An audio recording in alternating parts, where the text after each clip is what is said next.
Stock x ray, इसमें हम आज बात करेंगे जेएसडब्ल्यू इंफ्रा पर, जहां पर एक रिपोर्ट आई है जेफरीज की और उन्होंने कहा है कि हम बाय रेटिंग दे रहे हैं, इसको मेंटेन कर रहे हैं और टारगेट दे रहे हैं 360 रुपये का। उनका कहना क्या है इस कंपनी के लिए? वो कह रहे हैं कि एक तो क्षमता बढ़ोतरी जो ये कंपनी कर रही है वो समय पर चल रही है कंपनी की। जियोपॉलिटिकल टेंशन का छोटी अवधि पर जरूर असर देखने के लिए मिल सकता है, वो दिखा भी, काउंटर 280-90 की रेंज से टूट के थोड़ा 250-60 की रेंज तक आ गया था। उससे पहले हालांकि इसमें एक जो फंड रेजिंग वाली खबर आई थी उसका भी एक इम्पैक्ट था थोड़ा सा।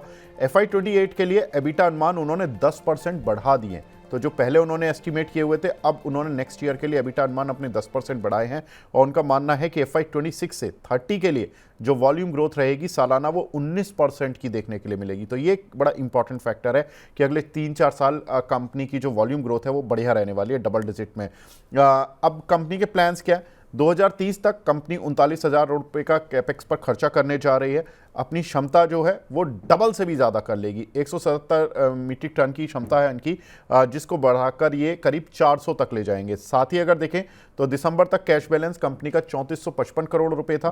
FY28 तक कंपनी ने खुद बोला हुआ है कि उनकी गाइडेंस है कि भाई एबिटा को हम दुगना कर लेंगे, यानी कि अगले 2 साल में एबिटा दुगना करने की जो कंपनी सोच रही है, ऑपरेटिंग प्रॉफिट को दुगना करने की सोच रही है। तो ये इंपॉर्टेंट है और उससे क्या होगा कि कंपनी की जो वैल्यूएशन मैट्रिक्स है वो भी चेंज हो जाती हैं।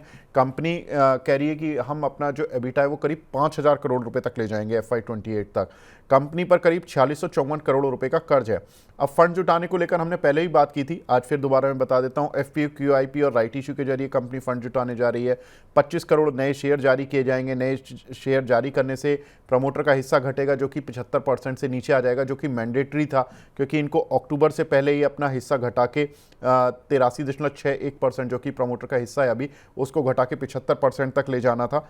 शेयर की लिस्टिंग अक्टूबर 2023 में हुई थी, तो इसलिए 3 साल का जो पीरियड होता है लिस्टिंग के लिए वो अक्टूबर 2026 में पूरा हो रहा है। तो अक्टूबर 2026 से पहले इनको ये करना था, अपना हिस्सा 75% से नीचे लाना था। अगर इनका IPO का इतिहास देखें तो सितंबर 2023 में कंपनी का IPO आया था। इशू प्राइस था उस समय 119 रुपये। इशू का साइज था करीब 23.5 करोड़ शेयरों का और IPO का कुल साइज था 250 करोड़ रुपए का। वैल्यूएशन अब कितनी है? वैल्यूएशन है करीब 7.5 रुपये की EPS है। P मल्टीपल 32 का चल रहा है। बुक वैल्यू करीब 48.5 की है। अंशुल भाई, अब देखो जेफरीज भी जुड़ गया और बड़े बड़े ब्रोकरेज हाउसेस की रिपोर्ट अब इस काउंटर पर आती जा रही हैं। आपको क्या लग रहा है? अब आपके मतलब अभी तक आप बोलते थे कि टेक्निकल आप जो देखते हैं, अब उसके साथ फंडामेंटल वाले भी खड़े हो गए यहाँ के। आपको क्या लग रहा है? तो इनका तो अपन ने कभी टेक्निकली डिस्कस ही नहीं किया, हमेशा अपन फंडामेंटली डिस्कस किए हैं कि एक्सपेंशन स्टोरी है, एक्सपेंशन कंप्लीट होने के बाद पैसा फ्लो होना स्टार्ट होगा, 700 रुपए निकल जाएगा स्टॉक। चलो इनने 350 का टारगेट दिया है, वही मान लेते हैं, इन्हीं की बात मान लेते हैं। बट लॉजिकली मैं आपको बता दे रहा हूँ, रिपोर्ट फंडामेंटल है, टारगेट इनने टेक्निकली दिए है। 22 सितंबर 2025 का वीकली स्विंग हाई 349 बना है, वही इनने टारगेट दे दिया है। आइडियली वो ब्रेकआउट पॉइंट भी है 700 रुपए के लिए। तो अगेन आप समय दे सकते हैं, पौधा लगाए हैं, रोज पानी दे रहे हैं, एक दिन वो बैम्बू ट्री की तरह है सर, 4.5 साल पानी देंगे, जमीन के 1 इंच ऊपर भी नहीं दिखेगा। और जैसे ही एक्सपेंशन कंप्लीट होके 2 क्वार्टर प्रॉफिट फ्लो हो जाएगा, वो जो 6 महीने में 80 फुट का बम्बू ट्री खड़ा होता है ना, तो कुल मिला के 5 साल लगते हैं। तो वो 4.5 साल का जिसके पास सबर नहीं है, वो 6 महीने में 80 फीट का जो बम्बू खड़ा होता है वो आपको नहीं मिलेगा। तो अंशुल भाई, जो ये हमने पहले भी बात की है इस पे 1-2 बार कि 244 के आसपास जाता है, फिर वहां से बाउंस बैक ले रहा है। तो इस बार 244 से और 200, ये जो 50-55 की रेंज है, 44 से ज़्यादा दूर नहीं है। तो जो लोग ऊपर लेकर बैठे हैं, करीब 290 है, 300, 320 वाले, वो एवरेज आउट कर लेना। अब ज़्यादा डाउन साइड तो नहीं बचा। सर देखिए, मैं आपको किसी तरह का buy sell stop loss target ये कोई सलाह नहीं दे रहा हूं। कोई पता है सेबी का नियम है 30 दिन पहले 5 दिन बाद वाला, मैं उसमें नहीं फंसना चाहता। तो मैं आपको इस समय कोई भी सलाह नहीं दे रहा हूं, किसी तरह की सलाह नहीं दे रहा हूं। मैं सिर्फ ये बता दे रहा हूं कि मैं क्या कर रहा हूं। पहले एक डिस्क्लेमर, फैमिली के पोर्टफोलियो में रखा हुआ है, हरा पड़ा हुआ है माल, मेरे पर्सनल पोर्टफोलियो में नहीं है। अब मैं रिलायंस से पैसा खाली किया हूं, जो नीचे का प्रॉफिट बुक किया है। रिलायंस का पैसा खाली किया हूं, वो पैसा खाली रखा है। 240 रुपए 53 पैसे पे ऑर्डर रोज लगाता हूं। जिस दिन मिल गया उस दिन ठीक, नहीं तो जिस दिन 271 रुपए के ऊपर क्लोजिंग हो गई। आपको याद है कि हमने ये 2 हफ्ते पहले भी 2 मार्च वाले हफ्ते में बार बार डिस्कस किया था कि 271 के ऊपर क्लोजिंग आने दीजिए। अति उत्साह में 6 मार्च को सब लोग चढ़ गए, 271 पार हो गया। मैं बार बार यही चीज रिपीट कर रहा था, क्लोज क्लोज क्लोज क्लोज होने का वेट कीजिए। इंस्टीट्यूशन हमेशा अगर माल घर ले जा रहे हैं तो आपको लेके जाना है। माल घर ले जा रहे हैं ये कब पता चलता है? जब मार्केट क्लोज होता है। डिलीवरी तो तभी सेटल होती है ना।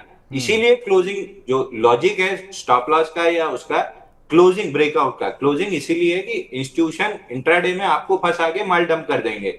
अगर वो ले गए हैं तो स्टॉक उसके ऊपर क्लोज करेगा।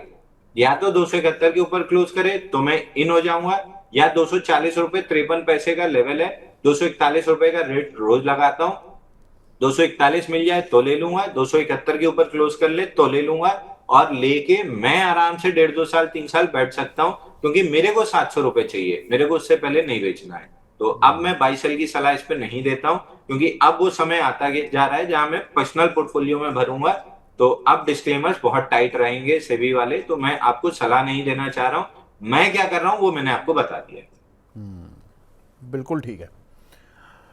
तो अंशुल भाई ने सारे लेवल्स बता दिए हैं, बाय सेल नहीं बता पाएंगे, रीज़न उसका बता दिया है।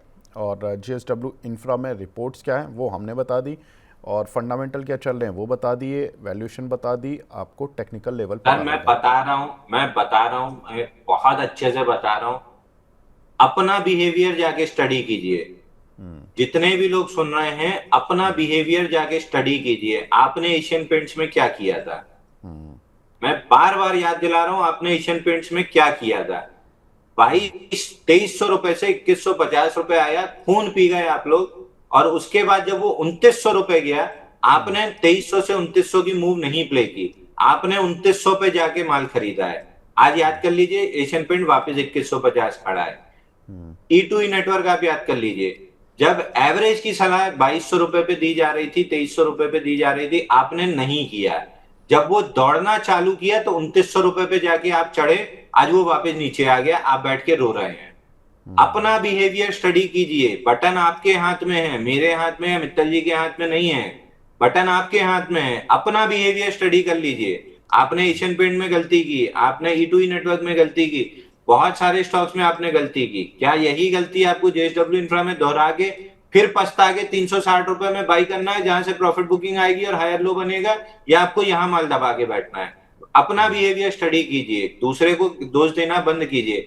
मैंने अपना स्टडी किया, मैंने अपनी गलतियां सुधार ली। आप अपना स्टडी करके अपनी गलतियां सुधार लेंगे, आपका profit and loss P&L account profit में आ जाएगा। अपना बिहेवियर स्टडी कर लीजिए, उसके बाद जेएसडब्ल्यू इंफ्रा घुसने की सोचिए। चलिए, बिल्कुल ठीक है अंशुल भाई। अब देखिए, आज के लिए अब काफ़ी ये हो गया है जेएसडब्ल्यू इंफ्रा पर चर्चा हर तरीके से। भाई बिहेवियर हो गया, टेक्निकल हो गया, फंडामेंटल हो गया, रिपोर्ट हो गई। बहुत बहुत शुक्रिया अंशुल भाई। डिस्क्लेमर वैसे आपने ब्रॉडली तो दे ही दिया, फिर भी अगर कुछ बचा हो तो आप बता दीजिए। आज जितने भी स्टॉक डिस्कस हुए हैं कोई भी मेरे पर्सनल पोर्टफोलियो में नहीं है, लेकिन क्लाइंट्स के पास हो सकते हैं। बीइंग ए ब्रोकिंग हाउस बहुत सारे क्लाइंट्स हैं, हम सलाह देते रहते हैं, किसी ना किसी के पास कुछ ना कुछ जरूर होगा। मेरे पास आज जो भी स्टॉक डिस्कस हुए कोई भी नहीं है। क्लाइंट्स के पास हो सकते हैं, मीडिया चैनल पे भी बाई दिया हो सकता है, बट जो सलाह सबको दी है वही आपको दी है। कोई कॉन्फ्लिक्ट ऑफ इंटरेस्ट नहीं है, ऐसा नहीं कि कहीं बाई कहीं सेल, ऐसा नहीं। जो सलाह है वो सबको एक ही सी दी गई है।